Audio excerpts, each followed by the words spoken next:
Damai sejahtera dari Allah Bapa itulah yang melampaui akal dan pikiranmu di dalam Kristus Yesus Tuhan kita. Amin. Saudara kita yang dikasihi dalam nama Yesus Kristus, firman Tuhan buat kita tertulis dalam kitab Ibrani pasal 4 ayat 13. Saya akan bacakan buat kita. Dan tidak ada suatu makhluk pun yang tersembunyi di hadapannya, sebab segala sesuatu telanjang dan terbuka di depan mata Dia, dan kepadanya kita harus memberikan pertanggungjawaban. Demikianlah firman Tuhan. Kita yang dikasihi dalam nama Yesus Kristus, nats kita hari ini, renungan kita hari ini adalah ayat terakhir dari pasal 4 ini. Ayat ini menyuarakan tentang firman Allah. Firman Allah itu adalah Injil, kabar keselamatan, kabar kesukaan. Firman Allah itu adalah juga penghukuman.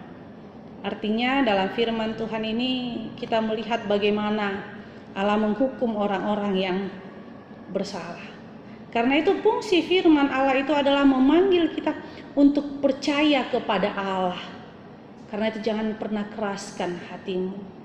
Percaya, imani firman Allah. Karena itu Yesaya 55 ayat 11 katakan firman itu hidup dan kuat. Karena kita tahu bahwa firman itu adalah Allah sendiri, bahwa firman itu adalah roh Allah sendiri. Karena itu Allah mengetahui setiap hidup kita karena Dia yang menciptakan kita. Bahkan jumlah rambut kita Tuhan sudah tahu. Karena itu apa yang dilakukan oleh manusia tidak terlepas dari Allah. Karena kita imani Allah itu adalah roh, pasti Dia tahu apa yang kita lakukan.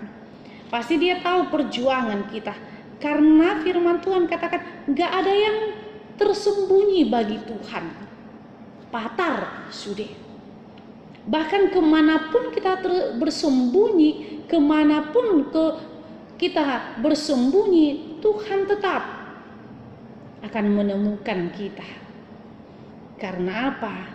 Segala sesuatunya telanjang dan terbuka di mata Dia. Artinya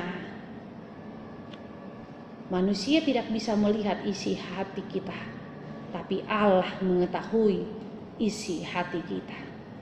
Karena itu Allah kita itu Maha Tahu.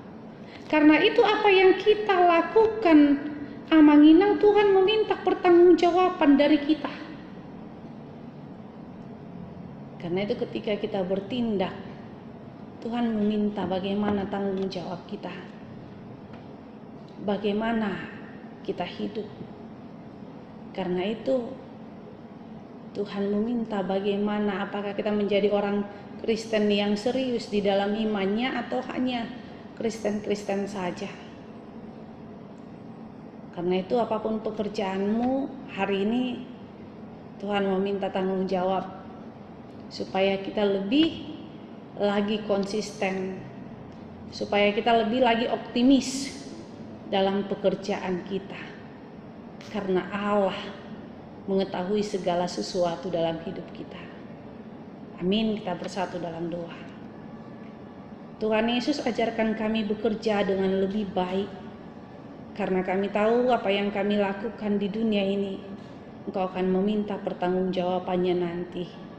Kasihani kami, jagai kami, jauhkan kami dari orang-orang yang menyesatkan kami. Dalam nama Yesus Kristus kami berdoa padamu. Amin. Anugerah Tuhan kita Yesus Kristus dan kasih Allah dan persekutuan Roh Kudus itulah yang menyertaimu. Amin.